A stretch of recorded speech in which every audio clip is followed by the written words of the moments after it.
여러분 안녕하십니까? 시사쇼 이것이 정치다의 윤정호입니다. 카카오톡 먹통 사태 사상 초유의 일이 일어났습니다. 지난 주말 전국에는 대혼란이 발생했습니다. 서비스 장애로 곳곳에 피해가 잇따르면서 이 카카오의 시장 독과점에 대한 문제까지 제기가 됐습니다. 자, 이런 가운데 서해 공무원 피살 사건과 관련해 문재인 전 대통령의 이른바 3시간의 진실, 새로운 쟁점으로 떠올랐는데요. 감사원 발표 이후 정치권에 부는 후폭풍, 카카오 사태 짚고 이어서 이어가겠습니다. 어서 오십시오. 네, 안녕하세요. 네, 지난 주말이었습니다. SK 주식회사의 CNC가 운영하는 판교 데이터 센터에 이 화재가 발생했습니다. 그런데 여기는 카카오톡을 비롯한 카카오 계열 서비스, 그 네이버 이런 데가 데이터 센터로 이용하는 곳이었는데요. 두 곳 모두 초기에는 먹통이 됐습니다. 근데 특히 카카오 관련된 부분은 아직까지도 정상화가 안 되는 게 있을 정도로 굉장한 혼란이 있었습니다. 주말 내내 전 국민의 일상이 사실상 블랙아웃되는 초유의 사태가 일어난 건데요. 관련 영상 준비했습니다.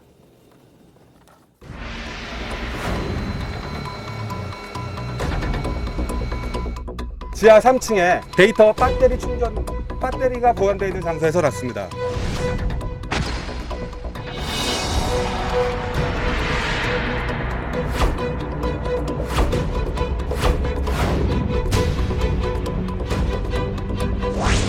데이터 관리가 좀 한 곳에만 있고 어떤 그런 위기 대응이라든지 이런 게 이제 준비가 안 된 것도 참 제일 좀 놀라운 면이고 당황스럽고 또 이런 일이 벌어지진 않을까 불안한 생각이 들기도 하네요.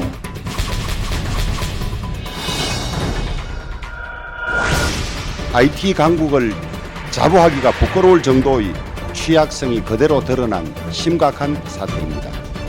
이번 사고로 인한 자영업자와 국민 피해를 조속히 파악해 대책을 마련해야 할 것입니다. 국민들이 듣고 싶어하는 얘기를 말할 수 있는 사람을 부르는 걸로 해주시길 바라고 가결됐음을 좀 바랍니다. 만약에 독점이나 심한 그런 과점 상태에서 시장이 왜곡되거나 더구나 이것이 국가 어떤 기반 인프라와 같은 정도를 이루고 있을 때는 국가가 필요한 대응을 해야 된다고 생각합니다.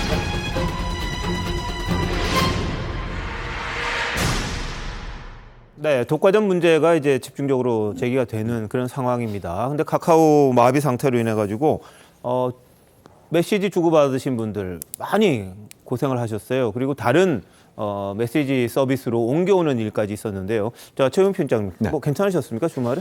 뭐 저희야 주말에 사실은 뭐 어디 이제 카카오 서비스가 굉장히 다양화돼 있잖아요. 그렇죠. 그 중에 텍스트도 이제 있고 뭐 티맵 정도나 네. 아니면 뭐 메일 정도인데 메일도 그렇게 황급하게 뭐 주고받아야 될 일 같은 건 없어서 상대적으로 불편이 덜했는데 네.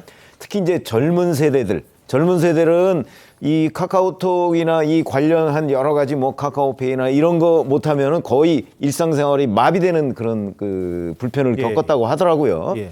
그런 점에서 본다면 지금 4,700만 명이 가입돼 있다고 하지 않습니까? 네. 그러면 뭐 우리 국민이 뭐 5천만 명이 약간 넘는데 정말 뭐 할머니 할아버지들 제외하고 뭐 일부 뭐 그런 분들을 제외하면 거의 전 국민이 지금 쓰고 있는 건데 이 부분이 먹통이 됐다. 근데 네. 왜 이런 일이 예상치 못하게 벌어졌느냐? 또 벌어졌을 때 과연 이걸 제대로 복구할 수 있는 그 어떤 시간적 여유, 장치 뭐 이런 것들이 왜 없었느냐? 뭐 이런 부분들이 한번 그 총체적으로 점검이 돼야 할 부분이라고 생각합니다. 예. 자, 이번 사태로 인해서 플랫폼 독점으로 인한 취약성 여지없이 드러났습니다. 윤석열 대통령도 출근길에 이 문제를 직접 언급했습니다. 한번 보시죠.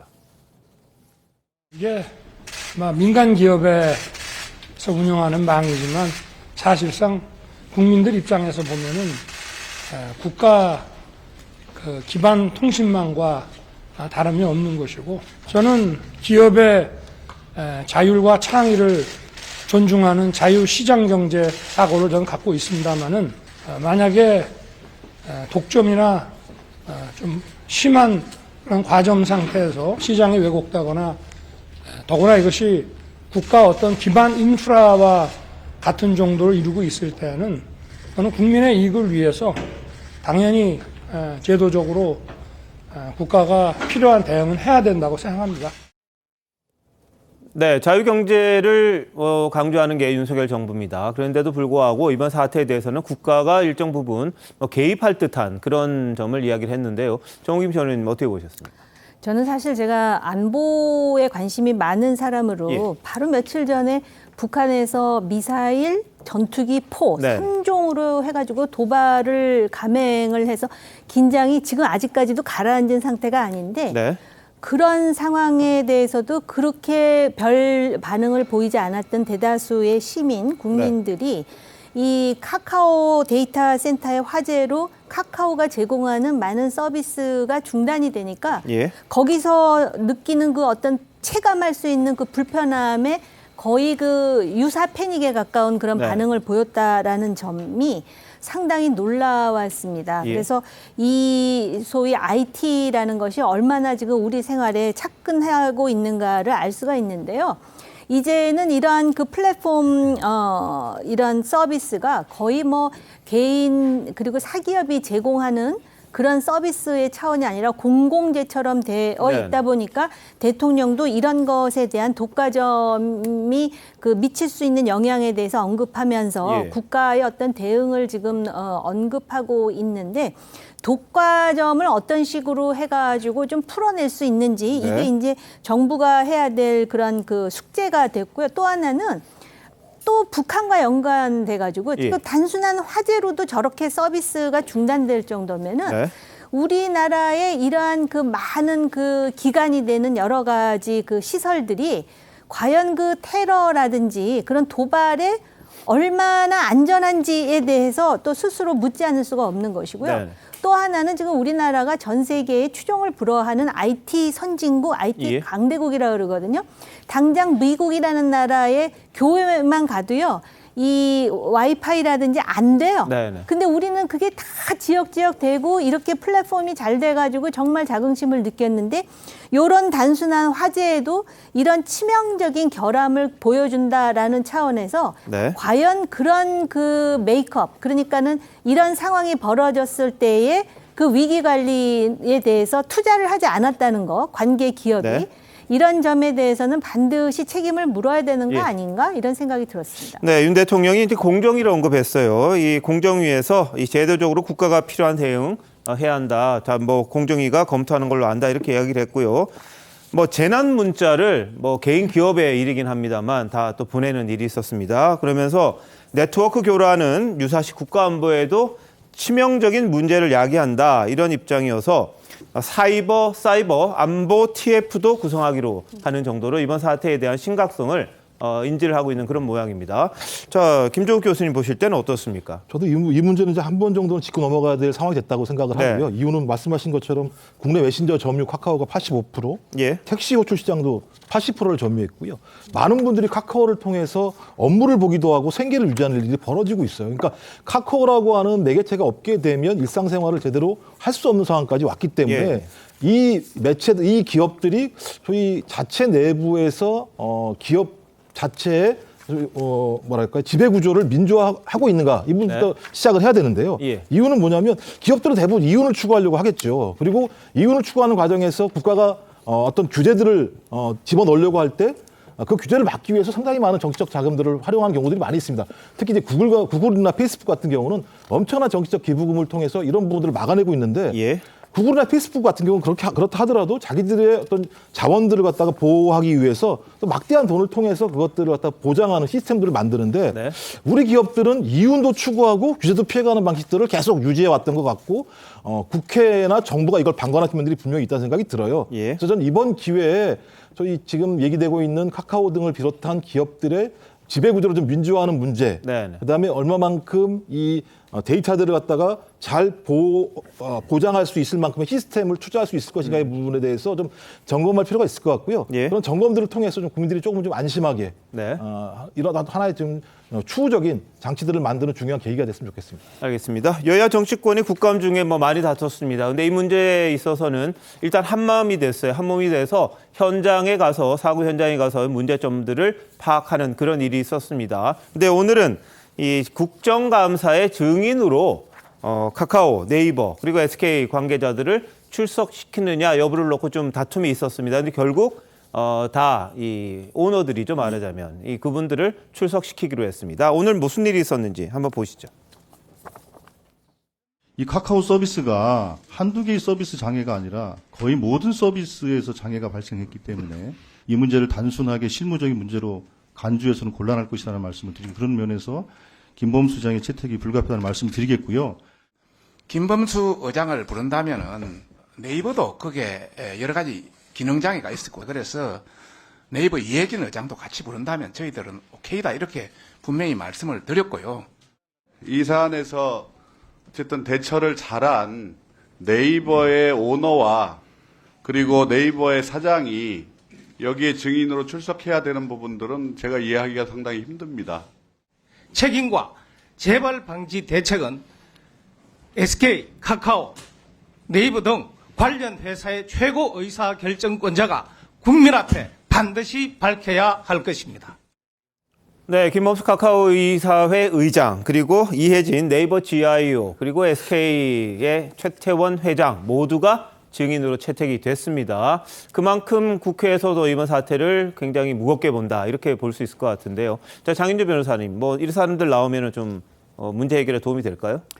일단은 원인을 따져 좀 물어봐야 될 것 같습니다. 이번 사건 같은 경우에는 SK 데이터 센터의 화재가 일단 직접적인 원인이라고는 하지만 카카오의 그 데이터들이 어떻게 저렇게 복구가 늦어질 수 있었는지에 대해서는 국민적인 좀 의혹이 있습니다. 특히나 데이터를 분산해서 서버를 운영해야 된다는 것은 기본 상식일 텐데, 그리고 분명히 카카오도 데이터가 분산돼 있다라고 얘기는 하고 있거든요. 그런데 어떻게 해서 그런 위기 대응 센터라든지 시스템이 제대로 작동하지 않게 된 것인지 그 관련된 원인들을 카카오 회장이라든지 나와서 해명을 해야 될 것 같습니다. 그리고 같은 데이터 센터에 데이터가 같이 보관되고 있었다고 하는 네이버의 경우에는 상대적으로 피해가 덜했던 점과 비교를 해서 왜 어떤 원인으로 카카오가 이번 사건에 있어서 피해가 막심했는지를 좀 따져봐야 될 것 같고, 그리고 당연히 재발 방지책도 마련되어야 될 것 같고요. 그다음에 이제 앞으로 계속 얘기가 나오겠지만 이것으로 카카오 먹통 사태로 인해서 피해를 보신 분들에 대해서 어떻게 보상을 할지에 대해서 실질적인 대책을 좀 내놓아야 될 것 같습니다. 예, 김병민 비대위원은 어떻게 봐요? 왜 같은 데이터 센터를 쓰는데 네이버 쪽은 조금 나왔고 카카오 쪽은 굉장히 지금도 아직도 완전 복구가 안 되고 있는 겁니까? 그러니까 독자적인 데이터 센터를 갖고 있는지에 대한 분리 여부 등에 대한 분명한 차이가 있었고요. 우리가 과거에 2018년 같은 경우는 KT 아현지사 화재 참사가 있지 않습니까? 그 당시에 이미 이런 통신에 대한 대란이 일어날 수 있는 상황들을 예고편처럼 봤기 때문에 그 이후에 국가에서 법령에 대한 개정 등 해야 되는 중요한 이 대비책들이 있었을 겁니다. 근데 그런 일들을 제대로 수립하지 않았고 기업의 자율적 책임에 맡겨놓은 상황 속에서 이 같은 문제가 발생하지 않았습니까? 결국은 이 책임 소재에 대해서 이제 최종적으로 가리고 보상 등이 일어날 수밖에 없는 상황이겠습니다만은 개별 개인이 입게 됐던 지난 주말 동안에 있었던 피해를 과연 카카오라는 한 회사에서 온전히 다 보상해 줄 수 있겠는가? 저는 그러지 못할 거라고 아마 생각을 합니다. 앞으로 정부가 더 강력하게 나서서 사실상 법안 그리고 관련된 제도 정책으로 이 부분에 대한 규제를 좀 강화할 수밖에 없는 상태일 텐데요. 대통령의 언급처럼 개별 기업이긴 합니다만 사실상 국가 기반 시설처럼 사용되고 있는 이 심각한 상황 속에서 언젠가 이런 일들이 테러, 사이버 테러라든지 해킹 등의 위협에 노출됐을 가능성까지 고려했을 때 총체적으로 보안과 또 국민들의 사용의 안전함이 부족함이 없도록 하게 되는 일들이 정치권에 남겨진 숙제인 것 같습니다. 자, 그럼 카카오가 이 먹통이 되면서 도대체 무슨 불편을 겪었는지 시민들의 목소리로 한번 들어보시겠습니다. 저는 카카오톡이나 카카오뱅크를 이용하고 있는데 이용이 잘 안 돼서 불편하고요. 카카오 택시나 교통 쪽도 이용을 할 예정인데 지금 되지 않아서 많이 불편한 상황입니다. 사진이랑 같이 보냈어야 되는 상황이 왔는데 안 보내져가지고 많이 곤란했었죠. 일이랑 관련이 되어 있어가지고. 카카오 맵을 보거나 아니면 카카오 택시가 좀 안 돼서 불편을 많이 겪었어요. 저희가 여행객으로서 뭐 택시도 안 잡히고 그다음에 길도 잘 모르고 해서 가장 가깝게 쓰는 서비스이기도 하고 많이 쓰는 서비스인데 또 이런 일이 벌어지진 않을까 불안한 생각이 들기도 하네요. 뭐 일상적인 이야기 저렇게 나왔습니다. 그리고 뭐 택시 잡는 거, 뭐 페이, 그러니까 돈 지불하는 거 이런 것들 기본적인 것들에서 마비가 되니까 아무것도 못 하고 이 곤혹을 치르는 경우가 있었고요. 좀 특이한 경우인데 온라인 커뮤니티에서는요. 카카오톡의 이 멀티 프로필, 그러니까 뭐 상대에 따라서 자신의 프로필을 다르게 보일 수 있게 하는 그런 서비스가 있는데 이 자신이 불륜을 저지르고 있는데 들통이 났다. 이런 글들을 올렸다고 그래요. 사진이 두 사람만 볼 수 있게끔 설정이 돼 있었는데 이 마비된 상황 이후에 복구가 되면서 모든 사람이 내가 다른 남자와 있는 사진을 보게 됐다. 뭐 이런 식의 것들이 올라오면서 상당히 사생활 노출에 대한 비판도 있었다고 합니다. 그런데 카카오 쪽에서는 이게 사실이 아니다. 이런 해명을 한다는데 최 편집장님 이거 어떻게 보세요? 다른 남자와 있었다고 말씀하셨는데 다른 여자와 있는 경우도 있습니다. 아 그런가요? 네. 예. 그러니까 이게 무슨 얘기냐면 사실은 우리가 카카오톡에 보면 그 프로필 사진이 있어요. 예. 보통의 사람들은 그 프로필 사진을 그냥 모두가 다 볼 수 있게 올려놓는 정도에 있는 거죠. 그렇죠. 네. 그런데 멀티 프로필이라는 건 지금 말씀하셨듯이 그거를 어떤 특정인과만 공유하거나 아니면 특정 그룹과만 공유하거나 그러니까 자기의 프로필 사진이 여러 개인 거예요. 네. 그 중에 예를 들어서 이제 뭐 특정 여성, 특정 남성과 찍은 사진도 있을 수 있고, 그거를 이제 자기 그 사람하고만 공유하고 있고, 뭐 이런 게 이제 프로필, 그래서 멀티 프로필이라고 얘기하는 거거든요. 그 프로필이 여러 개가 있는데, 이게 이제 복구가 되면서 이 시스템 자체가 헝클어지면 이걸 이제 모든 사람이 볼 수 있게 됐다는 거죠. 이제 그런 것들이 인터넷 커뮤니티 같은데 올라왔는데, 카카오 측에서는 그게 잘못된 정보다 지금 이렇게 얘기를 하고 있거든요. 그러니까 뭐가 진실인지는 아직 분명하지는 않지만 여튼 저 멀티 프로필이 노출되는 경우도 혹시 있었던 것 아닌가 우리가 이렇게 짐작을 한번 해볼 수 있겠습니다. 알겠습니다. 그래서 이게 사실 여부는 이제 다 복구가 된 다음에 하나 둘 따져봐야 될 그런 부분입니다. 뭐 다양한 방식으로 자신을 알리는 건 좋은데 이게 이 비밀 기능 비슷한 건데 이게 노출되는 사태라면 이 뭐 법적으로도 좀 물어볼 수 있지 않겠나 책임을 그런 생각 좀 듭니다만 아직까지 사실 여부가 드러나지 않았기 때문에 저희들이 확실하게 말씀드릴 수는 없습니다. 그런데 한 커뮤니티에 저런 글들이 올라왔다고 합니다. 뭐 금전 거래, 가상화폐, 그 업비트 같은 경우에는 카카오를 통해서만 이 인증이 돼서 거래가 가능한데 그거 안 돼서 이 손절하려고 했는데 안 됐다. 뭐 이런 이야기도 있고 뭐 당연히 택시 문제가 있었고. 킥보드 이용했는데 반납 처리 안 돼서 뭐 50만 원이 날아왔다. 이런 이야기까지 있습니다. 그리고 참 부산에서 BTS 공연이 지난 토요일 날 있었는데 부산 갔던 분들이 택시를 못 잡아가지고 또 올라오는데 뭐 예약도 안 되고 이래가지고 굉장히 곤란한 경우도 있었다고 해요. 그런데 이런 와중에 BTS의 마지죠. 지인이 군대를 가겠다. 이렇게 선언을 해서 또 이제 BTS의 군대행이 확정시되는 그런 일도 있었는데요. 자, 장윤조 변호사님이 뭐 BTS 팬 암이라면서요. 네, 저도 BTS의 또 광팬이기 때문에요. 오늘 이제 BTS의 이제 맏형이죠. 진이 입대를 할 것이다라는 이제 보도가 나오기 시작했습니다. 사실 이제 토요일에 부산에서 BTS가 이제 부산 엑스포를 이제 개최를 기원하는 콘서트를 열었는데요. 그 콘서트에서도 이제 당분간은 마지막 콘서트가 될 것 같다라는 얘기들이 나와서 이제 팬들이 뭔가 이병과 관련된 얘기가 나오는 것이 아니냐라는 얘기들이 있었는데 마침 또 오늘 이제 소속사를 통해서 발표된 내용에 의하면 이제 방탄의 멤버인 진이 1992년생이기 때문에 올해 만 30이 됐거든요. 그래서 올해까지만 입영 연기를 할 수 있었는데 그 입영 연기조차도 이제 취소를 하고 어떻게 보면 바로 이제 입영 절차가 진행이 되면 바로 올해 안에도 군대를 갈 수 있는 이제 현역으로 입대를 하겠다라고 하는 이제 의사를 밝힌 겁니다. 그러니까 다른 멤버들도 마찬가지로 입영 절차에 따라서 입대를 하기로 전해졌고요. 어떻게 보면 방탄의 팬들은 이제 방탄소년단이 이제 군대 가서 이제 당분간은 어떤 무대를 볼 수 없는 건 아쉬울 수 있겠지만 또 국방의 의무, 병역 의무를 또 이행하고 돌아온다면 더 많은 또 인정을 받을 수 있기 때문에 그런 부분에서는 또 좋은 반응이 있다라고 보셔야겠습니다. 알겠습니다. 뭐 BTS 입영을 둘러싸고도 뭐 이런저런 논란이 많았는데 뭐 간다고 이제 확실하게 이야기하면서 입영 연기 취소하면서 이제 더 이상 이거 가지고 이렇게 뭐 말하고 말고는 없겠네요. 뭐 갔다 오면 더 요즘은 인기가 더 올라가는 거 아니겠습니까? 뭐 나라를 지키는 병역 의무 같이 치른다. 뭐 좋은 의미 같은데 아미로서는 굉장히 아쉬운 점도 있겠네요. 자, 이게 또 이제 BTS 공연 마치고 온 사람들이 카카오가 안 되는 바람에 뭐 택시 잡기 힘들고 또 서로 연락도 못 하고 뭐 그런 경우가 좀 있었다고 합니다. 이런저런 곳에서 카카오 마비 사태의 여파가 있었습니다. 자, 그런데 공공기관에서도 이 카카오톡 같은 거를 활용해서 대국민 서비스 수단으로 많이 활용을 했었습니다. 국민에게 이제 행정 서비스를 알리는 게 바로 굿비 서비스인데요. 국민비서, 굿비라 그러는데 이 중에 이제 1,500만 명이 가입을 했는데 카카오를 이용한 것만 한 25%, 4명 중 1명이 이 서비스를 썼다고 합니다. 그래서 이 행정 서비스를 이 민간업자의 SNS 서비스 메시지를 가지고 했다면 이 전체를 어떻게 보면 국가적인 차원에서 좀 관리해야 될 필요가 있지 않느냐 이런 지적도 좀 있는 것 같아요. 김종욱 교수님 어떻게 보세요? 일단 기본적으로 지금 신자유주의 경제정책을 추진하는 많은 나라들 같은 경우가 국가의 기능들을 아웃소싱하는 것들을 중요한 하나의 방식들로 해서 그러니까 효율성 때문에 이런 형태를 취하는 건데 말씀하신 우리나라 같은 경우는 카카오를 통해서 예비군이나 민방위 훈련 또는 질병청과 관련된 많은 내용들 또 함께 공공기관의 관련 부서 같은 경우도 받는 측면들이 분명히 있습니다.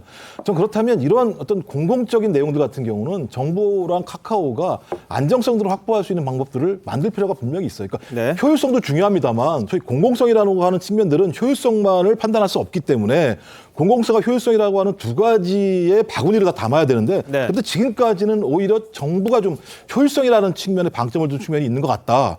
이번을 기화로 해서 어떻게 하면 정부와 기업이 공공성, 안정성들을 확보할 수 있게 하느냐.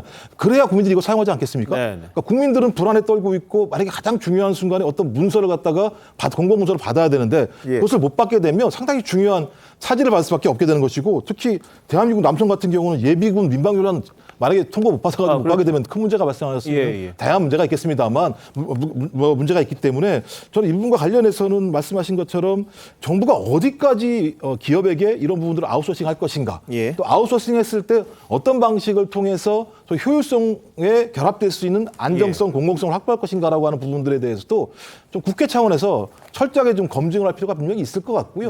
그래서 국민이 좀 안심할 수 있게 해야 된다. 그 제가 볼 때 많은 분이 생각할 때 그냥 일반 기업들만 배불리는 거 아니야? 이런 얘기를 들을 수 있는 측면들이 분명히 있어서 거기에 대해서 좀 정부와 국회가 국민에게 좀 안정감을 줄 수 있는 국회가 됐으면 좋겠다 이런 생각이 듭니다. 이번에. 자, 그런데 이 화재가 나서도 안 되지만 화재가 났을 경우 어떻게 대처하느냐 그것도 가장 중요한 부분 아니겠습니까? 그런데 카카오가 제대로 대응을 한 건가 의심 가는 부분이 좀 있습니다. 그리고 설명하는 것도 좀 이해가 안 된다 이런 내용들이 좀 나왔는데요. 자, 카카오 부사장 이야기 한번 들어보시죠.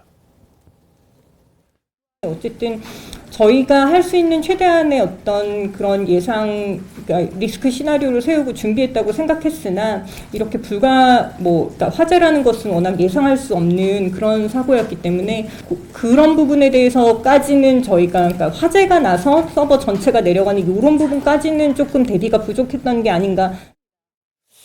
화재 발생은 매뉴얼이 없었다 뭐 이런 이야기 같은데 곧장 SNS나 이런 걸 통해서는요, 인터넷에서는 이 식당도 그런 거 한다 이런 이야기 나옵니다. 어떻게 보세요?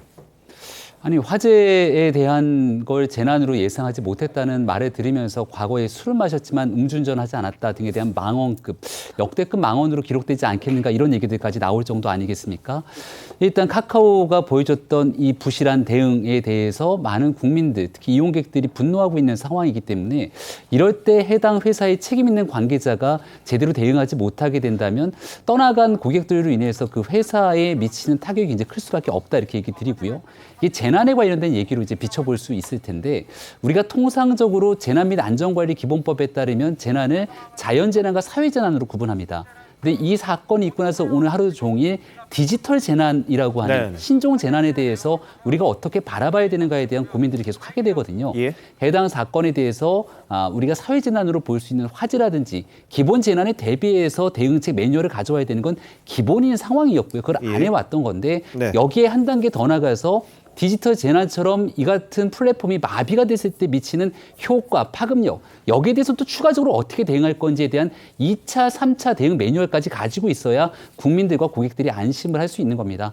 관련돼서 일단 고개를 무겁게 숙이고 여기에 대한 왜 무슨 일이 발생했는지를 그 책임 소재를 분명히 해야 되는데 약간 변명조의 얘기만을 늘어놓게 되면서 신뢰가 더 떨어지게 된 건 아닌가 싶습니다. 아까 우리가 모두의 네이버 같은 경우는 3시간 만에 복구를 했는데 카카오 같은 경우는 오늘에서야 뭐 거의 지금 뭐 복구가 아직 다 된 건 아니지만 이런 얘기가 나오는 걸로 봐서는 분명히 카카오의 그 컨틴전시 대응에 문제가 있다라는 것을 확인할 수가 있는데요. 저는 어떻게 보면 이번 사건이 매우 좋은 경고작용을 한 것이 아닌가라는 생각이 드는 것이 향후에도 화재가 날 수도 있고 또 누구에 의해서 점거될 수도 있고 해킹이 될 수도 있고 또 마비가 될 수도 있고 뭐 여러 가지 그 위기 상황이 발생할 수 있는데요. 거기에 따른 대비 그리고 이미 카카오라는 것이 공공재화돼서 아까도 말씀드렸던 공공 영역에서의 다양한 서비스뿐만 아니라 병원에서도 이 카카오를 많이 활용을 해요. 환자들에게. 그래서 그런 차원에서 새로운 컨틴전시가 반드시 필요하고 분명히 네이버는 복구가 빨리 됐는데 카카오가 늦었으면 문제가 있을 거라는 생각이 듭니다. 이제 보통 이런 일이 생기면은 이 빅테크에서 하는 일이 대관 업무를 맡을 사람을 더 늘여가지고 뭐 이런 식의 대응을 할 텐데 지금 그게 중요한 게 아니라 조금 전에 말씀드렸던 그런 재난에 버금가는 그런 상황에서 어떻게 대비할 것인가에 대해서 그리고 이미 공공재화됐으면 정부 입장에서도 이런 것에 대한 모니터링이나 감독은 지금 불가피하게 아무리 규제를 혁파한다고 하지만은 필요한 것이 아닌가라는 생각이 들고 저런 걸 보면은 참 사람이 완전히 특히 한국의 경우는 상당 부분을 지금 IT에 의존적인 그런 사회가 되어버리고 말았고 이걸 다시 되돌릴 수 없다면은 이번 것을 좋은 그 조기 경보로 생각하고 재발이 안 되는 방향이 무엇인지 그리고 이번에 아까 장 변호사 말씀하셨듯이 원인에 대한 그 규명이 분명히 있어야 되고 카카오는 특히 이번에 뭐 여러 가지로 국민들에게 인식도 안 좋지만은 분명히 요인이 있으니까 네이버는 됐고 카카오는 안 됐었을 거 아닙니까? 그 책임을 져야 될 것 같습니다. 알겠습니다. 뭐 지금 2차 감식을 했다고 합니다. 뭐 화재 발생했을 당시에 지하 3층 배터리에서 갑자기 스파크가 일어났다 이런 이야기가 나왔는데요.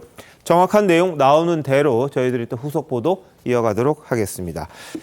다음 이슈입니다. 오늘 열린 국회 한노위 국감장에선 김문수 경제사회노동위원장에 대한 고발 여부를 두고 여야 의원 간의 고성이 오간 가운데 야당이 단독으로 김 위원장을 고발하기로 했습니다. 한번 보시죠.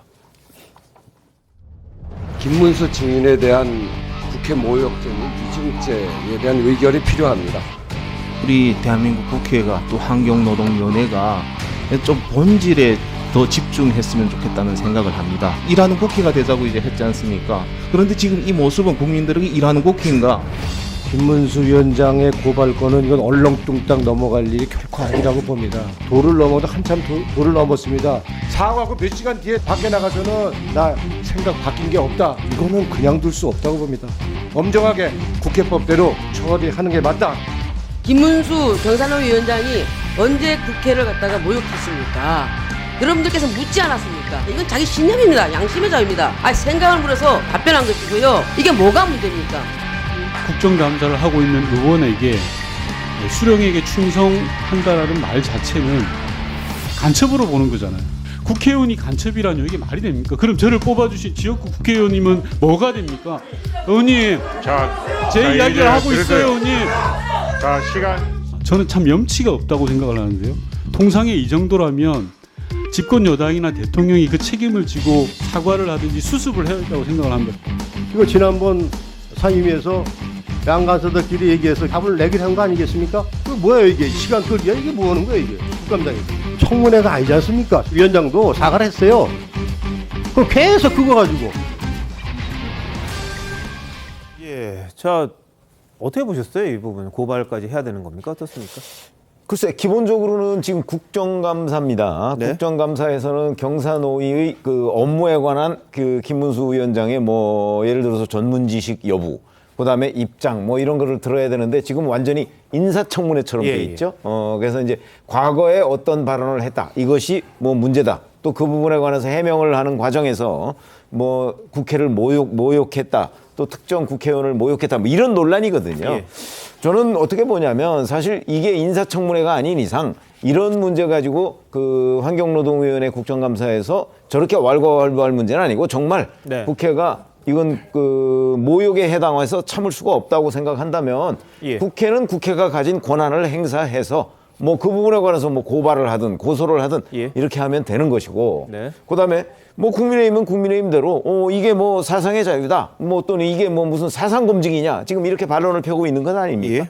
그런 부분에 관해서 저 국회 내에서 논란을 벌일 일이 아니고 뭐 각자 맡은 바 권한으로 그렇게 일을 처리하는 게 어떻겠는가? 뭐 민주당에서는 도저히 못 참겠다고 한다면 뭐 고발을 하는 수밖에 없는 거죠. 고발했죠 지금요. 그렇죠. 네. 그런 것이고 예. 국민의힘에서는 그에 또 대항하는 거는 뭐 마찬가지로 대항을 할 수밖에 없는 것 아닌가. 그러나 국정감사는 국정감사 이 일을 제대로 하는 게 중요하다고 생각합니다. 알겠습니다. 자, 그런데 과거 야권에서는 이 사상범에 대해서 이 전향을 요구하는 건 또 양심의 자유에 어긋난다 이런 이야기도 했었습니다. 근데 김문수 위원장 개인의 어떻게 보면 소신일 수도 있고 확신일 수도 있는 이런 부분에 대해서 사과해라. 이게 그럼 과연 옳으냐 이런 여론도 일부에서는 있습니다. 자, 장윤주 변호사 이건 어떻게 돼요? 뭐 사상 자유 보장해야 된다 이런 주장. 당연히 헌법상으로 사상의 자유, 양심의 자유가 분명히 보장됩니다. 다만 김문수 위원장이 지금 현재 맡고 있는 자리에 그 자리 때문에 문제가 되는 것 같습니다. 경사노위 위원장입니다. 결국 노사관계의 어떤 첨예한 이해관계를 어떻게 보면 화합으로 만들고 그리고 사회적인 대타협을 이루어야 되는 위원장의 자리인데 과연 김문수 위원장이 그 위원장으로서 맞는 자질을 갖추고 있느냐에 대해서는 사실 임명됐을 때부터도 많은 얘기들이 나왔습니다. 그런데 그 민주당뿐만 아니라 국민들이 갖고 계셨던 그런 부분에 대한 우려가 현실로 드러난 것이다라고 봐야 될 것 같습니다. 물론 과거에 사인의 자리에서 했던 발언이긴 하지만 그것에 대해서 묻는 야당 의원들에 대해서 현재도 그렇게 생각하고 있다고 했고 그리고 문재인 전 대통령에 대해서 뭐 총살감이라든지 이런 부분에 대해서도 지금 이 시점에서도 발언을 고칠 마음이 없다라고 말을 했다면 네. 사실 경사농위 위원장으로서도 현재 너무 극단에 치우친 사상을 갖고 있는 거 아니냐라는 예. 우려가 있을 수밖에 없습니다. 그렇다고 한다면 저분이 그냥 개인의 위치에서 또는 뭐 한 사람의 정치인의 입장에서 사상을 말했다기보다는 경사노위의 위원장으로서 사회적인 대타협을 이룰 수 있는 자질을 갖추었냐라는 측면에서는 당연히 물음표가 있을 수밖에 없습니다. 예. 그렇게 된다면 사실 임명을 하신 윤석열 대통령에 대해서도 왜 과연 저런 사람들을 임명했냐라는 네. 부담을 줄 수 있는 것이기 때문에 김문수 위원장이 좀 발언에 신중했으면 하는 아쉬움이 많습니다. 사회적 대타협에 대한 이 노동 문제를 가지고 좀 질문들이 오갔더라면 어땠을까라는 아쉬움이 남습니다. 80년대 노동운동을 이끌었지만 그 이후로 시간이 꽤 오래 흘렀기 때문에 당시에 있었던 노동운동을 했던 김문수 현 위원장에 대한 생각과 그리고 정치인으로서 지냈던 지금 현재에 이르기까지 과연 어떤 노동인식을 갖고 있는지가 국회 국정감사장에서 조금 더 논의가 됐다면 생산적인 얘기들이 나오지 않았을까. 오늘 환노위에서 굉장히 중요한 이슈지만 언론에 많이 보도되지 않았던 내용 중에 하나는 이 제빵 노동자에 대한 안타까운 사망 그리고 여기에 대한 증인 채택 앞으로 이 문제를 어떻게 해결해 나갈 것인지에 대한 중요한 의미들 이런 내용들이 온데간데 없이 사라지지 않았습니까? 김문수 위원장에 대한 질문을 꺼냈던 민주당 의원은 과거에 있었던 발언들을 대상으로 사실 정치적인 공세를 취했고 김문수 위원장도 여기에 절대 지지 않고 본인의 생각을 바꾸지 않았던 것으로 보입니다. 네. 이런 내용으로 끊임없이 부딪히게 된다면 친일 등 극단적인 발언을 쏟아냈던 야당의 의원들을 대상으로 또 여당의 의원들이 다시 맞대응하게 되는 형식들이 계속 반복되진 않을까 하는 생각이 되는데요. 네. 본질에 관한 측면에서 노동 문제를 중심으로 김문수 위원장이 다루기 시작한다면 말에 관한 성찬보다는 노동에 관한 인식들을 묻고 따지고 그럼에도 불구하고 노동개혁 등 사회적 대타협에 부족함이 있다면 여기에 대한 문제 제기를 하는 것이 온당치 않을까 싶습니다. 알겠습니다. 자, 이런 가운데 정진석 국민의힘 비대위원장 문재인 전 대통령이 김일성주의를 추종하는 사람이다. 이 의심하는 사람 김문수 한 사람뿐이겠느냐? 이렇게 김 위원장을 두둔하고 나섰습니다. 저 야당 인사들은 또 즉각 반발을 했는데 한번 보시죠. 김일성주의를 추종하는 사람이 한 사람만이겠느냐. 한마디로 얘기하면 더 많다. 민주당이나 이쪽에 더 많다라고 얘기하는 거잖아요. 그러니까 이런 기본적인 인식들이 좀 퍼져 있는 거 아닌가. 이 집권 여당 측에. 야당하고 지금 협치를 해도 성과가 나올까 말까 한 판에 오히려 야당을 자극하고 공격해. 저는 무슨 뭐 하는 집권당의 비대위원장인지 알 수가 없습니다. 이 논란 어떻게 보셨습니까?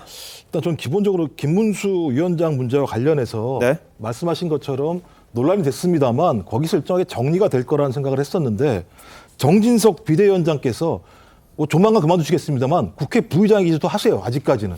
그런 분이 이런 상황에 더 기름을 붓는 말씀을 하시는 건 다른 정치적 의도가 있는 것이 아닌가라고 의심할 수밖에 없는 측면들이 분명히 있는 거죠. 좀 그래서 야당 같은 경우는 윤석열 대통령의 국정 지지율이 낮은 상황에서 색깔론이라는 방식을 통해서 지지층, 국민 유권자들 분열하는 방식을 통해서 지지율을 갖다가 유지하려고 하는 것이 아닌가라고 하는 의구심들이 분명히 있는 거죠. 핵심은 그런 겁니다. 제가 볼 때는 경산호위 위원장으로서 김문수 위원장이 역할을 할 수 있겠는가. 민노총에 대해서 김정은의 기쁨조라고 하시는 분이 소위 기업과 노조 간의 갈등을 조정할 수 있겠는가. 또 대통령이 말씀하신 것처럼 현장을 잘한다고 말씀하시는데 김문수 위원장이 알고 있는 현장은 80년대 현장입니다. 지금 많은 변화가 있고 그분도 김문수 위원장도 많은 상황이 변했기 때문에 대통령이 말씀하신 만큼 현장을 반영할 수 있겠는가라고는 의구심이 있고 또 야당에 있는 전직 대통령과 그다음에 현직 국회의원에 대해서 수령에 충성했다고 말씀하시는 분이 국회의 동의를 얻어서 업무를 제대로 추진할 수 있겠는가. 여러 가지 점들이 많이 있기 때문에 저는 인사권자로서 윤석열 대통령이 이 부분에 대해서 명확하게 좀 정리하실 필요가 있다는 생각이 들어요. 저는 김문수 위원장이 자진사퇴할 것 같지 않기 때문에 더 중요한 건 문재인 대통령 보고 총살감이라고 얘기했는데요. 총살감이라고 얘기한 이유 중에 하나가 뭐냐면 이명박, 박근혜 두 전직 대통령과 4명의 국정원장을 감옥으로 보냈다고 말씀하시는 건데요. 이렇게 말씀하시면 지금 대통령으로 계신 분께서 따지고 보면요. 그 당시에 서울지검장으로 수사하시고 기소하신 분입니다. 인사권자한테 따지고 보면 윤리적으로 총살감이라는 말씀하신 것밖에 안 되기 때문에 저는 이 문제와 관련해서 빨리 대통령께서 결자 해지하시는 게 좀 맞다고 봅니다. 네. 자, 정진석 비대위원장이 말한 게 이겁니다. 문재인 전 대통령이 지난 5년 동안 삶은 소대가리 앙천 대소할 일이라는 북한의 욕설을 먹어가면서 왜 이렇게 이 김정은, 김여정 남매의 눈치만 봤느냐. 그리고 광화문 광장에서 김일성 만세 불러도 처벌받지 않아야 표현의 자유가 완성된다. 이렇게 말했던 사람들이 왜 김문수 발언에는 이렇게 재갈을 물리려고 하느냐. 이런 취지의 이야기를 했었습니다. 자, 정 의원님 보실 때는 어때요? 물론 김문수 지금 경산호위 위원장의 그 수위를 넘나드는 발언 때문에 윤석열 정부로서도 또 부담이 있는 측면이 있을 거예요. 그리고 이제 뭐 전임 대통령에 대해서 총살감 이런 말이 상당히 자극을 한 것은 사실인데 어차피 경사노위에서 할 일은 결국은 그 노사 간에 그래서 그 경제, 사회, 노동 그 섹터에서 하회 그리고 통합을 이루자는 취지가 있는 만큼 경사노위에선 그걸 하고요. 지금 이 자리에서 우파는 우파대로 또 이념의 왼쪽에 있는 좌편향 정치인들은 이런 것이 잘못했다라고 아무리 우리가 평론을 한다 그래서 이 주장들이 멈춰지지 않을 것 같으니까 각자의 주장을 국회 밖에서 하면 어떨까라는 생각이 들어요. 예를 든다면은요. 김문수 위원장 같은 경우에 뭐 그 윤건영 의원에 대한 얘기라든지 또는 문재인 대통령에 대한 얘기 자신이 그렇게 주장한 이유에 대해서 설명을 합니다. 설명이 맞든 틀리든. 그런데 지금 야당의 입장은 뭐냐면은 그렇다면 야당에서 콕 찍어서 김일성 주의자 뭐 이렇게 지금 표적이 된 분은 이거에 대해서 내가 왜 김일성 주의자가 아니고 내가 이래서 합리적이고 상식적이라는 걸 설명하면 되는 것이지 왜 자극하냐 이렇게 얘기하니까 계속 쳇바퀴 돌듯 그 환노위에서 이런 그 논쟁을 벌이면서 실제로 경사노위와 관련한 이야기가 안 나온다라는 게 굉장히 아쉽거든요. 그러니까 치열한 토론은 국회 밖에서 하시고요. 그 안에서는 김문수 위원장이 위원장으로서의 어떤 역할을 하는지 또 역할을 잘 못하는지에 대해서 논하는 장이 됐으면 어떻겠나. 그리고 김문수 위원장에 대해서 국회 모욕죄와 위증죄로 지금 고발한다 그랬는데 저는 김문수 위원장의 그 표현이 분명히 과하다고 생각해요. 안 했으면 좋았을 말이긴 하지만 위증죄는 좀 맞지 않는다라는 생각이 들어요. 국회 모욕죄도 그렇고 모든 사람이 모욕을 당한 건 아니잖아요. 그러다 보니까 또 정진석 비대위원장이 이제 그 문재인 대통령 때 북한에 의해서 이러한 이야기를 들은 거 뭐 그뿐입니까? 특등 머저리 겁먹은 개, 또 미국산 앵무새 정말 입에 담을 수 없는 그러한 그 비속어들을 남발했을 뿐만 아니라 실제로 북한이 남북 연락사무소를 폭파할 때 하필이면 윤건영 의원이 그랬을 거예요. 이건 다 북한이 대화를 하고 싶어서 그러는 거다. 이런 식으로 하다 보니까 한쪽에서는 또 이렇게 강력하게 대응하니까 그런 주장들은 각자 밖에서 하고요. 안에서는 경사노위와 관련한 생산적인 토론을 하는. 왜냐하면 미국에도 있었잖아요. 메카시즘이라 그래갖고. 그런데 메카시즘이 있다 그래서 왜 우리를 자극해? 민주당 의원들이 그렇게 얘기 안 하거든요. 자기가 공산주의자가 아니라는 것을 합리적으로 설명하면 되는 거 아니겠어요? 네. 자, 뭐, 그 부분에 대해서는 또, 할 말이 서로 간에 있을 것 같은데, 다만, 고용주 전 방문진 이사장이 문재인 대통령은 공산주의자다, 이런 말을 했다가, 2심에서는 또 벌금형을 받았는데, 대법원에서는 무죄 취지로 다시 파기환송했던 적이 있습니다. 그래서 이 사상의 자유, 양심의 자유까지 재단하기는 어렵지 않겠느냐, 뭐 이런 이야기가 있습니다만, 근데 국회 경사노위 위원장으로서의 이 역할이 있기 때문에 거기에 대한 문제 제기들은 뭐 야권에서 할 수는 있을 것 같은데, 그걸 가지고 소신을 바꿔라 이렇게까지 또 강요하기는 또 어려운 게 현실 아닌가 싶긴 합니다. 다만 윤석열 대통령은 이 김문수 전 경기지사를 인선한 배경에 대해서 설명한 적이 있었죠. 보시죠. 김문수 노사정 위원장 너무 강성 발언이 많은 거 아니냐, 너무 강성인 거 아니냐라는 지적이 있는데요. 그거에 대해서 인선 배경 간단하게 설명 부탁드려도 될까요? 김문수 전 지사는 노동 현장을 잘 아는 분입니다.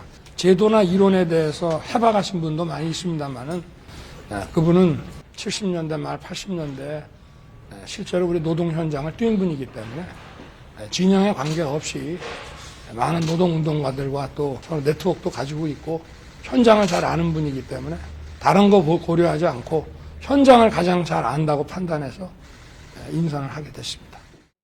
네. 자, 오늘 전해철 환노위원장이 김문수 위원장에 대한 고발 안건을 표결에 붙이자 국민의힘 의원 격한 감정을 드러내기도 했습니다. 이어서 보시겠습니다.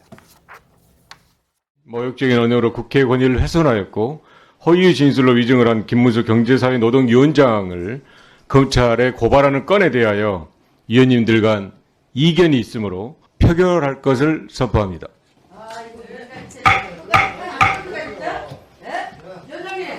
찬성하시는 위원님 일어서 주시기 바랍니다.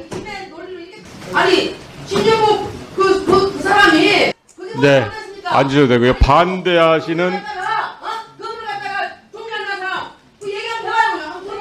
다음에 반대하시는 위원님 일어서 주시기 바랍니다. 다수결 같은 게 됩니까 이게? 회의 방해예요. 회의 진행 방해. 왜 다수결 이거 말이 됩니까 이게? 예? 네. 계속적으로 앞으로 이렇게 하시렵니까 이거? 자, 홍보를 하세요. 적당히. 이게 말이 되냐고 이게? 왜 말이 안 돼? 왜 말이 안 돼? 이게 감사할 거 감사해야지. 그 얘기 언제 김문수 위원장이 저희 국회를 오겠어? 언제? 어떻게 개발되는지 아닌 거 모르겠어? 어떻게 개발되는 거? 막말하십니까?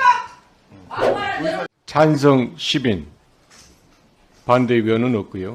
기권 5인으로 김문수 경제사회 노동위원장 고발의 건은 가결되었음을 선포합니다. 네, 이미자 의원이 아주 격렬하게 항의를 했습니다만 통과가 됐습니다. 자, 이렇게 되면 어떻게 되는 겁니까? 아니 이제 고발하기로 했으니까 고발을 하면 검찰이 수사에 착수하지 않겠습니까? 착수하면 저것이 이제 뭐 국회법이나 아니면 뭐 위증이다 그러면 국정감사 및 조사에 관한 법률이나 이런 데 위반했는지 여부를 이제 검찰이 가려서 자 기소 여부를 판단하고 이제 일반적인 그 어떤 사법 처리의 그 수순을 밟게 되겠죠. 그런데 뭐 글쎄 저런 식의 그것이 과연 저게 이제 위증이냐 아니냐, 뭐 그다음에 모욕이냐 아니냐. 이런 것들은 저희가 이제 판단하기가 좀 애매하죠. 그럼 법률적인 판단으로 넘어갈 텐데 글쎄 웬만하면 국회에서 사실은 저것도 정치적으로 지금 공방을 벌이다가 생긴 문제이고 그래서 국회에서 해결하는 것이 더 바람직한 것으로 보이는데 뭐 예. 굳이 저렇게 또 어떤 사법에 의존해서 네. 법률로 가져간다면 그거야 이제 뭐 법률적 판단을 받을 수밖에 없겠죠. 예, 알겠습니다.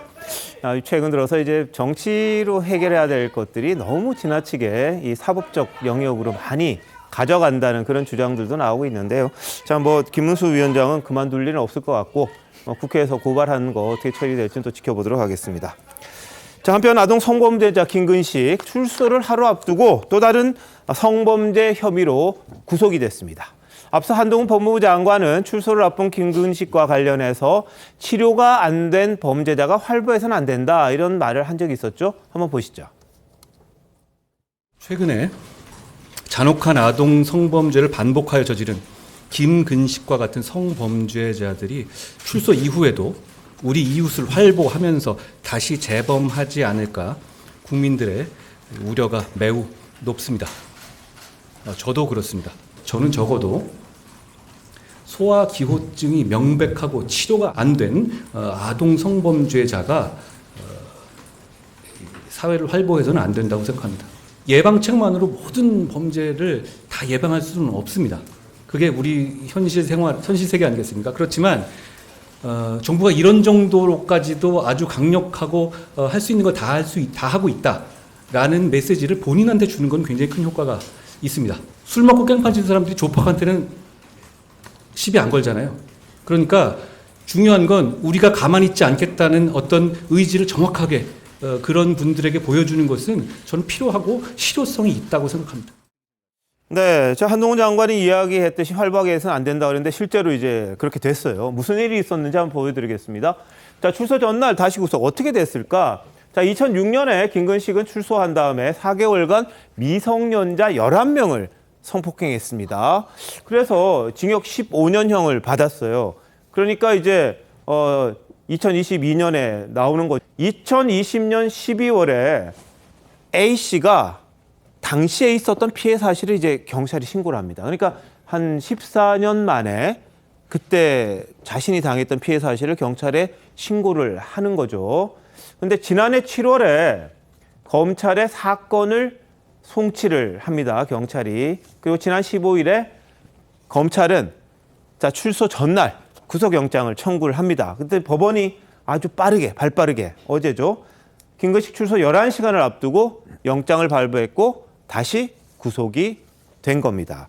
자, 그런데 2006년에 있었던 사실을 가지고 어떻게 지금 다시 신고해서 이게 처벌이 될 수 있느냐 한번 보여주세요. 이게 공소시효 때문에 안 될 거다 이렇게 생각하시는 분들이 있을 텐데 자, 범행한 게 2006년이에요. 2006년. 그럼 원래 공소시효로 따져보면은 2013년, 7년이면 끝납니다. 처벌을 못 받습니다. 이 사이에 기소가 안 되면. 그런데 2011년에 공소시효를 폐지하는 법이 발의가 돼서 통과가 됩니다. 다시 말해서 2006년에 저지른 범행이 13년에 공소시효가 완료되기 전까지는 법이 개정됐기 때문에 시효가 없는 겁니다. 언제든 기소가 가능한 상태가 된 거죠. 그래서 2022년 현재 비록 2006년에 저지른 범죄지만 공소시효가 없기 때문에 아무 때나 범죄 사실이 드러나면 기소해서 처벌할 수 있게 했기 때문에 김근식을 다시 출소 직전에 구속할 수 있었던 겁니다. 자, 이거 어떻게 보십니까? 사실 이번 건 같은 경우에는 만약에 이번에 재구속이 되지 않았다면 10월 17일 오늘 김근식은 자위의 몸이 되었을 뻔했습니다. 네네. 그런데 2006년도에 범했던 범죄로 지금 다시 재구속이 된 것인데요. 사실 지금 한 15년의 형을 살았는데 그게 이제 2006년도에 범했던 범죄들을 가지고 15년 형이 나왔는데요. 그 당시에 미처 발견하지 못했던 여죄가 나온 것입니다. 그러니까 2006년도에 지금 어떤 피해자가 또 다른 성폭력을 당하셨는데 그 범죄에 대해서는 형을 살지 않은 것이죠. 그래서 그 2006년도에 범했던 범죄를 작년에 피해자가 2020년에 신고를 했고 네네. 그것을 이제 수사기관의 수사를 통해서 지금 다시 구속영장이 청구가 돼서 재구속이 됐다라고 보시면 될 것 같습니다. 알겠습니다. 자, 이런 가운데 이 대통령실에서 이 한동훈 장관에게 혹시 김근식 다시 잡아넣어라 이렇게 지시한 거 아니냐 이런 의혹이 또 제기가 됐습니다. 거기에 대해서 이제 대통령실은 한동훈 장관을 포함해서 누구에게도 지시를 내리거나 발언한 적이 없다. 물리적으로 대통령이 법무부의 개별 사안에 대해서 지시하는 게 상식적으로 가능하냐? 이렇게 이제 반박을 했어요. 왜 이런 말이 나왔습니까? 관련돼서 이제 한동훈 법무부 장관도 이 사건에 대한 지대한 관심을 가지고 윤석열 대통령도 마찬가지로 국민의 우려를 알고 있는 상황이기 때문에 이러한 목소리들이 있었던 상황에서 특히 의정부에 있었던 많은 시민들은 걱정을 하는 마음을 졸이고 있었던 상태 아니겠습니까? 그런 상태 속에서 결국은 다시 재수감이 되는 구속 상태가 이루어지게 되니까 정권이 권력의 힘으로 아마 시민들의 뜻을 받든 것 아니냐 이런 여론들이 형성될 수밖에 없었겠죠. 하지만 보다 명확한 건 2020년 12월에 또 다른 피해자, 당시 있었던 어린 피해자가 이제 성장하고 난 다음에 신고를 했던 사안들 때문에 여기까지 오게 된 것인데 저는 정부가 조금 더 서둘러서 2020년 12월이면 벌써 한 2년 가까이 전에 있었던 일 아니겠습니까? 여기에 대해서 경찰이 검찰로 넘기고 검찰에서 최종 기소를 하기까지 현재 한 2년 가까운 시간이 흘렀다는 것인데 어려운 과거의 기억들을 떠올리면서 신고했던 그 피해자의 마음은 한 2년가량 어땠을까 이런 생각이 들고요. 의정부를 비롯해서 김근식이 다시 나오게 될까라는 생각 때문에 가슴 졸여야만 했던 수많은 사람들의 생각들을 지켜보게 된다면 경찰도 검찰도 조금 더 이른 시간 안에 한 2년이라는 시간을 이렇게 끌 필요가 있었겠는가라는 생각이 거듭 들긴 합니다. 알겠습니다. 자, 의정부 시민들 도로 통제한다고 그랬고 뭐 시위하고 절대로 의정부에는 발을 들이지 못하게 하겠다 그랬는데 다행히 뭐 의정부 시민들 안도했습니다. 일단 김근식이 재수감이 됐기 때문에 재구속이 됐기 때문에 그런 상황입니다. 자, 그리고 한동훈 장관과 관련해서는 이 여가부 폐지에 대한 입장과 연관해서 이수정 경기대 교수가 또 한 말씀을 했어요. 뭐냐? 지금 여가부 현실을 보여준 게 바로 한동훈 장관인데 스토킹, 신당역 스토킹 살인 사건 현장을 가장 먼저 찾은 게 한동훈 장관이었다. 이런 이야기를 했습니다. 당시 한 장관의 모습 한번 같이 보시죠. 국가가 피해자를 지켜주지 못하는 거죠.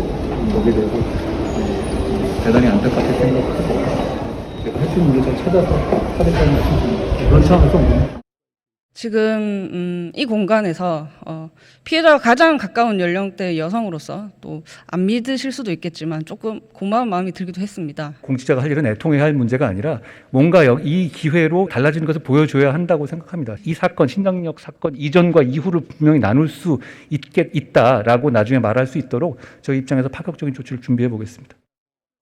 네, 한동훈 장관이 야권 그리고 야당 의원과 특히 많이 이제 말싸움을 하고 그러는데 이 사회적 약자에 대한 입장에서는 굉장히 과감하게 많이 조치를 하는 것 같아요. 정우 교수님 어떻게 보십니까? 그 지난번에 바로 그 신당역에서 이런 상황이 있을 때 이 한동훈 법무장관 그리고 법무부가 이 스토킹 법과 관련해 가지고 예를 든다면은 반의사 불벌죄를 없앤다든지 아니면은 그 범죄자에 대한 그런 어떤 그 처분을 좀 더 강화하고 이러한 그 강력한 조치 그리고 이걸 입법하는 그런 절차를 취하겠다라고 했는데요. 이거는 그 한동훈 법무부에서 천명한 민생과 마약 관련해가지고 좀 더 법무부가 자신의 그 일들을 하겠다라는 그러한 어떤 그 천명과 궤를 같이 하는 것이라고 생각을 하거든요. 사실은 여가부를 폐지하는 것과 관련해서 많은 정치적인 그런 반대와 비판이 있었습니다. 그동안 여가부가 예를 들어서 고위공직자의 그 성 비위라든지 이런 문제와 관련해서 자신들의 그 정권과 연관된 일에 대해서는 매우 소극적이고 때로는 침묵하고 이래서 비난을 많이 들었음에도 불구하고 스토킹이라든지 이런 성폭력이라든지 이런 범죄가 횡행하고 있기 때문에 오히려 역설적으로 여가부가 필요하다 그랬는데요. 실제로 보면은 정부에서 이러한 그 사회적 약자들에 의해서 약자들에 대해서 하는 그 조처가 많은 부분 중첩이 되어 있고요. 여가부는 주로 피해자들을 무슨 그 안가 같은 데서 보호하고 이런 일이라면은 실제로 그 성비위 범죄자들을 잡아가지고 진실을 규명하고 또 그 처벌하는 그런 그 조처는 주로 경찰이라든지 검찰 법무부의 선에서 하게 되거든요. 그래서 지금도 이제 이러한 다양한 그런 성폭행이라든지 약자에 대한 이런 민생 범죄에 대해서 여가부가 필요한지를 주장하는 야당의 입장에 대해서 사실 그때도 이런 상황에서도 법무부 장관이 먼저 달려가지 않았느냐라는 이수정 교수의 일갈이죠. 예. 자, 뭐 여가부 폐지를 둘러싼 논란은 또 이어지고 있습니다. 뭐 법을 바꿔야 되는 부분이니까 야당의 협조가 필요한데 야당은 뭐 별로 해줄 생각은 없는 것 같아요. 다만 정말 이 남녀 평등이라는 거, 성적 평등이라든지 뭐 사회적 평등이라든지 이런 부분들이 다 이루어질 수 있게 좀 제도나 이런 것들을 부와 상관없이 모든 곳에서 좀 같이 갖추면 어떨까 하는 그런 생각이 드네요. 자, 이런 가운데 윤석열 대통령의 부인 김건희 여사. 경기도 안나의 집이라는 곳에서 조용히 봉사활동한 소식이 뒤늦게 알려졌습니다. 앞서 김건희 여사는 지난해 12월이었죠. 기자회견을 통해서 내조에만 충실하겠다 이런 말을 했었죠. 한번 보실까요? 과거의 잘못을 깊이 반성하고 국민의 눈높이에 어긋나지 않도록 조심하겠습니다. 남편이 대통령이 되는 경우라도 아내의 역할에만 충실하겠습니다. 네, 이 8월 말쯤에 이 부속실 직원들과 함께 안나의 집을 방문했다. 그리고 최근에도 일주일에 한 번씩 봉사활동을 하고 있다. 이런 말을 전했어요. 뒤늦게 알려졌다. 뭐 이렇게 이야기를 합니다. 그리고 대통령실에서 잘 모르고 있다가 나중에 알았다. 이런 말을 하는데 자, 김병민 비대위원 어떻게 보세요? 네, 경기도 성남에 있는 안나의 집이라고 하는데요. 1998년도 IMF 직후에 설립됐다고 합니다. 그러니까 노숙인 등에 대해서 무료 급식을 하는 곳이라고 하는데 여기를 조용히 찾아서 굉장히 정성껏 봉사활동을 하고 돌아갔다 얘기가 나오고 있죠. 사진들도 전해지고 있고 꽤 좀 시간이 지나고 난 뒤에 있었던 일들이 전해지고 있는 모습인데요. 과거 초창기 김건희 여사가 얘기를 했던 것처럼 사회적으로 좀 그늘진 곳에 있는 분들을 위해서 노력하고 그런 삶을 살고 싶다는 얘기들을 좀 실천하는 모습이 아닌가 싶습니다. 네. 초창기 이제 나토 정상회의에 갔던 김건희 여사의 모습, 그 전과 후가 꽤 많이 다른 것으로 보이는데요. 나토 정상회의를 기점으로 야당이 거친 공세들이 있었지만 그 이후로 굉장히 낮은 행보들을 이어가고 있지 않습니까? 계속해서 어렵고 힘든 사람들과 함께 하려고 하는 모습들을 계속 이어가고 있는 과정 중에 있다 이렇게 생각을 합니다. 네. 자, 이탈리아 출신의 김하종 신부가 이 자신의 SNS에 이 사실을 공개하면서 이제 알려진 그런 내용이긴 한데요. 자, 김 여사를 둘러싸고는 활동을 어떻게 해야 되느냐를 놓고는 여전히 좀 숙제인 것 같아요. 여권에서는 어떻게 보세요? 아니 저렇게 예를 들어서 남 모르게 봉사활동을 하는 것 미담이죠. 그런 거를 가지고 뭐라고 얘기할 수는 없는 건데 우리가 이제 자 여기에서 대통령실의 해명을 한번 잘 뜯어보자고요. 자, 부속실 직원과 함께 갔다고 했는데 지금 김 여사를 뒷받침하는 부속실은 없는 걸로 알고 있어요. 제2부속실 없지 않습니까? 그러면 제1부속실 사람들하고 같이 간 건가요? 우선 그 부분이 잘 이해가 되지 않고 그다음에 대통령실이 이 부분을 잘 몰랐다가 신부님이 뭐 이렇게 얘기를 하는 바람에 뒤늦게 알게 됐다고 얘기를 하는데 자, 그러면 대통령 부인이 경기도 어디에 가서 봉사활동하는 사실을 대통령은 전혀 몰랐다. 이 얘기가 되는 거잖아요. 네. 그렇죠? 그러면 여전히 김건희 여사는 대통령실이라는 시스템 바깥에서 움직이고 있다는 얘기밖에 안 되는 거잖아요. 네. 저는 그게 바람직하지 않다는 거죠. 그러니까 제2부속실을 설치를 하든 아니면 설치를 안 하더라도 여하튼 대통령실과 협조하에 뭐 봉사활동을 하든 뭘 하든 다 좋은데 문제는 대통령실이 알아야 된다는 거예요. 그러니까 대통령실이 시스템을 만들어서 김건희 여사의 활동을 어떻게 이어갈 것인가 하는 거를 충분히 관리하고 통제할 수 있도록 해야 된다. 제가 봉사활동을 뭐라고 하는 것이 아니고 김건희 여사의 여러 가지의 대외 활동을 관리, 통제 가능한 영역으로 그 시스템 안으로 끌어들여야 된다. 저는 이걸 지적하고 싶습니다. 알겠습니다. 자, 뭐 김건희 여사의 활동을 둘러싸고는 뭐 보시는 분마다 아예 나타난 것 자체가 안 좋다 이런 분도 있고 이제는 할 때가 되지 않았느냐 뭐 이런 이야기를 하신 분들도 있는데 글쎄요, 이게 또 국민들마다 좀 다 다른 것 같아요. 한번 보도록 하겠습니다. 문재인 정부 당시 서해 공무원 피격 사건이 조직적으로 은폐, 왜곡됐다는 감사원 발표 이후에 정치권 후폭풍 거세지고 있습니다. 특히 국민의힘은 문재인 전 대통령이 실종 보고를 받은 시점부터 이 공무원이 사망하기까지 3시간 동안 뭘 했는지 검찰 수사로 밝혀야 한다. 이런 이야기를 하고 있습니다. 보시죠. 우리 국민이 북한군에 의해 사살되고 시신이 불에 태워지는 3시간 동안 대통령은 보이지 않았습니다. 청와대도 국방부도 해경도 구조를 위한 어떤 노력도 하지 않았습니다. 검찰에 요청합니다. 문재인 대통령이 3시간 동안 어디에서 무엇을 했는지 반드시 밝혀내십시오. 사정기관들의 오만방자한 행태는 법과 공권력에 탈을 썼을 뿐 자유당 시절의 백색 테러와 다른 것이 무엇입니까? 감사원과 검찰이 정치 사냥을 서슴지 않는 것은 숨어있는 배후가 대통령실이기 때문입니다. 더는 용납할 수 없습니다. 예, 국민의힘은 문재인 대통령의 3시간 이걸 강조하고 있습니다. 반면 민주당에서는 전임 대통령을 욕보여서 현 대통령의 잘못을 덮을 수 있다고 여긴다면 오산이다 이런 이야기를 했는데요. 자, 정우겸 의원님 어떻게 보십니까? 그 청와대에서 대통령이 서면 보고를 받고 나서 3시간 후에 총격을 당하고 그리고 30분 후에 소각되었고요.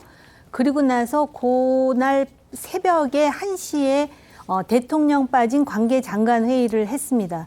그리고 대통령에게 서면 보고를 대통령실에서 하고 그리고 비서실장이 7시 반에 퇴근을 했다라는 그 보도가 나오던데요. 네.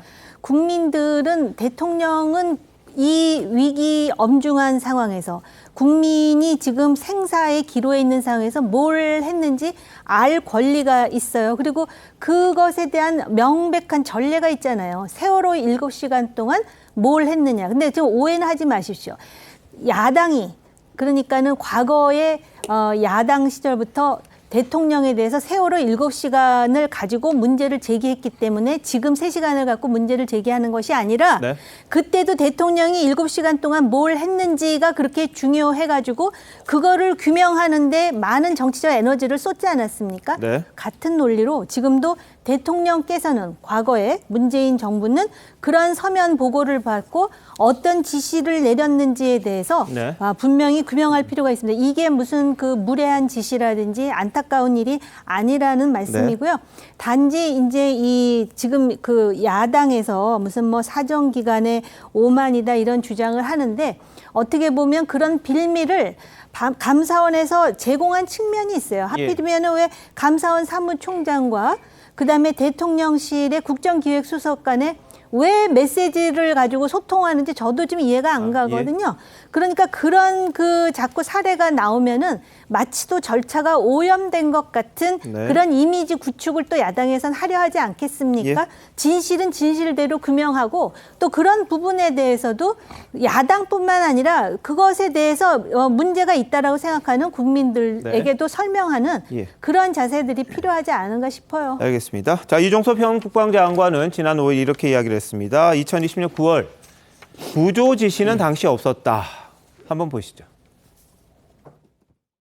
9월 22일 오후 6시 36분인데 첩보복을 했는데 그걸 서면으로 했습니다. 거기에는 분명히 추락으로 추정된다는 문구가 들어있습니다. 장관님 맞죠? 예, 그렇게 알고 있습니다. 예. 그리고 생존을 확인한 다음에 그 최종적으로 그분이 돌아가실 때까지 대통령 혹은 안보실장, 국방장관을 통해서 구조 지시가 내려간 것이 있습니까? 특별히 구조 지시는 없었던 걸로 제가 또 유엔사 관련한 정전이 채널을 통해서 북측에 요청할 수도 있었죠. 네, 그렇습니다. 근데 그런 거 전혀 안 했죠. 네, 그렇습니다. 저는 이 국면에서 문재인 전 대통령께서 계속해서 무례한 짓이다, 불쾌한 짓이다 하고 있으니 그러니 참으로 안타깝다는 말씀드리는데 적어도 국방부 장관으로서는 대한민국 국민의 생명을 지키지 못한 것에 대해서 정중하게 이 자리에서 사과를 해 주시길 바랍니다. 예, 의원님 말씀에 공감을 합니다. 예. 공감할게요. 안타깝게 생각을 합니다. 네. 자, 뭐 구조 지시 없었다 이렇게 국방장관은 이야기를 했습니다. 장윤주 변호사 어떻게 보십니까? 사실 서해 공무원 피격 사건이 일어난 게 2020년 9월인데요. 그로부터 2년이 지난 2022년 10월 지금 현재에서 봤을 때 그 상황 자체가 변한 건 전혀 없습니다. 근데 같은 사안을 놓고 2년 전의 판단과 지금 2년 후의 판단이 좀 달라진 것인데요. 사실 우리 국민으로서는 그 어떻게 보면 월북으로 추정된다는 판단을 하거나 또는 월북으로 추정할 수 없다라는 판단, 그 근거들, 그러니까 SI 첩보라든지 모든 국방부의 어떤 자료들을 전체를 다 볼 수 없는 상황이기 때문에 굉장히 또 혼란이 많은 것 같습니다. 사실 2020년 9월 당시에 사건이 발생했을 때는 분명히 SI 첩보나 여러 가지 근거상 월북으로 추정될 수 있는 어떤 추정적인 자료들이 있었던 것으로 보이고, 그렇기 때문에 2020년 9월 24일 국회 국방위에서도 지금 비공개 회의록에 남아있는 그 내용들에 의하면 여야 의원들이 월북으로 추정된다는 것에 대해 의견이 일치됐다, 이런 내용들이 전해져 오고 있습니다. 그렇기 때문에 어떻게 보면 2020년 9월에 그 국방위의 비공개 회의록도 지금은 좀 공개가 돼서 과연 그때는 왜 월북으로 추정했었는지도 좀 살펴봐야 될 것 같습니다. 그리고 지금 또 감사원의 어떤 보도자료들로 나오는 월북이 아닐 것으로 보이는 그런 추정 근거들도 또 하나하나 따져봐야겠지만, 결국에는 모든 SI나 첩보 전체 정보들을 다 놓고 바라보지 않는 한은 이게 결과가 나오지 않을 것이기 때문에 검찰에서도 지금 어떻게 돼서든 이건 진실을 규명해서 유족들의 한을 풀어줘야 되기 때문에 앞으로도 사실관계 파악에 더 몰두해야 될 것 같습니다. 알겠습니다. 근데 뭐 최재형 국민의힘 의원 같은 경우 그 당시에 감사원장이었습니다. 이대준 씨가 피살 수각될 때까지 3시간 동안 정부가 아무런 조치를 취하지 않았다. 그렇다면 이건 정부의 범죄적 행위를 은폐하기 위한 또 다른 범죄 행위, 그러니까 뭐 서류 같은 거, 첩보 같은 거, 소각한 거, 없앤 거 이런 것들이 논란이 되지 않겠느냐. 문 전 대통령 조사 반드시 필요하다 그랬고요. 전효국 전 의원도 제일 중요한 게 문재인의 3시간 미스테리다. 표류 사실 보고부터 시신 소각까지 도대체 뭘 했는지 반드시 밝혀야 한다, 이런 주장을 하고 있는 그런 상황입니다. 그리고 뭐 장윤주 변호사 이야기했습니다만 당시에 국방위원들이 인정했다고 한 부분들은 그렇게 이야기가 됐다라고 했지. 지금 여당에서는 그걸 인정한 건 아니다, 뭐 동의한 건 아니다, 그런 증거가 있었다, 이 정도만 이야기했던 걸로 기억이 나는데요. 자, 어떻게 보십니까? 사람을 살릴 수 있었던 골든타임에 무엇 했는가가 하나 핵심이고, 두 번째는 그 이후에 월북으로 낙인 찍기를 한 것 아니냐는 두 가지 의혹이 있지 않습니까? 명확한 건 살릴 수 있었던 골든타임, 분명히 구조 혹시 할 수 있을지도 모르는 그 시간에 아무런 조치를 하지 않았다는 이 내용들이 드러나고 있기 때문에 이 내용들은 SI 첩보들과 아무 무관한 상황입니다. 그리고 문재인 전 대통령에 대한 3시간 등에 대한 언급이 있게 되는데요. 대통령이 과거에 대통령이 24시간은 공공재다 이렇게 얘기를 한 적이 있었죠. 전체적으로 사람을 살리는, 사람이 먼저다라고 하는 정책적 기조 아래 움직였던 지난 정권이기 때문에 더더군다나 왜 도대체 어떤 노력도 기울이지 않았던 문재인 전 대통령과 정부에 대해서 의구심이 커질 수밖에 없는 것이고, 일각에서는 그 보고를 받고 나서도 평소대로 칼퇴근을 했다라고 얘기가 나오는 서훈 실장에 대해서도 이해할 수 없는 대목들이 존재하죠. 서훈 실장이 누굽니까? 문재인 정부 들어서 2018년도 이 평창 동계올림픽이 있기 전 북한에서 대북특사로 김정은 위원장과 직접 만나기도 하면서 북한과의 관계를 가져갔던 전 국정원장 안보실장, 실질적인 북한과의 교류 역할을 할 수 있으려면 또 얼마든지 할 수 있는 인물 아니었겠습니까? 단 하나의 시도, 노력조차 하지 않았다는 점 때문에 국민들이, 유가족들이 분노하고 있는 상황이기 때문에 과연 진실은 무엇이었고 정말 아무런 노력을 하지 않았던 것인지, 이 일에 대한 감사원 등에 대한 물음이 있으니 검찰 조사 과정에서 그런 내용의 진실은 좀 밝혀졌으면 좋겠습니다. 자, 기본적으로 뭐 문재인 대통령이 3시간 얘기를 하지만 사실은 정부 입장으로 보면 3시간이 아니고 6시간쯤 됩니다. 그러니까 9월 22일 날 오후 한 3시 반쯤 해서 이제 북한 영해로 들어가 있다. 뭐 이런 사실을 정부가 파악을 하지 않습니까? 그로부터 실제 피격을 당할 때까지는 9시 40분이면 한 대략 6시간 정도인데요. 그 6시간 동안 우리 정부 차원에서 뭘 했느냐. 국방부든 청와대든 뭐 국정원이든 충분히 조치를 할 수 있는 시간이 있었고요. 그다음에 문재인 대통령은 이제 6시 36분에 서면 보고를 받았다고 했는데, 자, 그 서면 보고를 과연 문재인 대통령이 봤는지 아니면 보고 나서도 아무런 지시를 안 했는지, 그게 이제 3시간이 되는 거고요. 그러니까 정부 입장으로 보면 6시간, 문재인 전 대통령의 입장으로 보면 3시간. 이 동안에 사실은 북한에 연락을 취할 수 있는, 그 당시에 뭐 다른 통신선은 다 차단이 돼 있었다고 하니까, 예를 들어서 뭐 유엔사 채널이나 아니면 상선 연락망이나 아니면 방송이나 이런 걸로 구출하려는 시도는 충분히 할 수가 있었단 말이죠. 근데 어느 누구도 그런 걸 하지 않았다는 측면에서 이제 조사를 해야 되는데, 문재인 전 대통령이 반드시 조사받아야 된다 하는 거는 저는 뭐 다분히 정치적 주장이라고 보고, 그 전에 서훈 청와대 안보실장은 우선 조사를 받고 그 다음에 서훈 안보실장이 뭐 예를 들어서 누구랑 보고를 했다든가 누구의 지시를 받았다든가 하는 부분에 관해서 문 전 대통령에 대한 조사가 불가피한 상황이 오게 될 것이다. 예. 저는 이렇게 순서를 말씀을 드립니다. 알겠습니다. 당시에 이 월북의 근거로 제시했던 게 구명조끼를 입고 슬리퍼를 정돈한 상태에서 바다에 떨어졌다. 그게 이제 의도적으로 물에 들어간 거다. 이런 주장이 있었습니다만 최근 나온 감사원 감사 결과를 보면 구명조끼는 중국 거 같고 슬리퍼는 누구 건지를 모른다. 이런 식으로 좀 많은 것들이 변했어요. 그래서 이제 서울중앙지검에서는 노영민 전 실장을 소환하려고 했는데 일정을 다시 잡기로 했다. 이런 보도가 나오고 아무래도 조사를 어떻게 할지에 대해서도 이제 검찰이 좀 고민을 하는 그런 상황인 것 같긴 합니다. 근데 박지원 전 국정원장은 고 이대준 씨가 구명조끼 한자가 쓰여진 구명조끼를 입고 있었다. 이런 보고 그때 들은 적이 없다는 거예요. 그냥 구명조끼를 입고 바다에 떨어졌다. 이런 이야기를 처음에 신발을 벗고 갔다. 이 정도가 자신에게 왔던 보고인데 모르겠다는 거예요. 자, 이건 어떻게 봐야 될까요? 그러니까 제가 볼 때는 지금 양측에서 주장하는 내용 자체가 너무 혼재되어 있기 때문에 확인이 안 되는 건데요. 일단 좀 기본적으로 정부가 월북 여부에 대해서 입장을 좀 밝힐 필요가 있을 것 같아요. 왜냐하면 해경이나 국방부에서 얘기한 건 뭐냐면 월북으로 추정할 증거가 없다라고 얘기하는 거예요. 그러니까 정확한 입장이 뭔지 모르겠어요. 정부가 이걸 어떻게 보는지에 대해서. 그래서 저는 정부가 이 입장을 하나를 밝혀야 될 거라는 생각이 들고, 왜냐하면 지금 감사원이나 검찰에서 하고 있는 내용들은 주로 직무유기나 직권남용과 관련된 문제이기 때문에 월북 여부와는 상관이 없는 부분들이 분명히 있다는 생각이 들어서요. 그렇다면 이 부분은 공론의 영역에서 증거를 가지고 얘기를 해야 되는데, 말씀하신 것처럼 이 증거를 알 수 있는 부분들은 지금 감사원은 감사원의 그냥 자기가 조사한 자료 내용일 뿐인 것이고, 실체적인 진실이라고 하는 부분들은 하나는 SI 자료.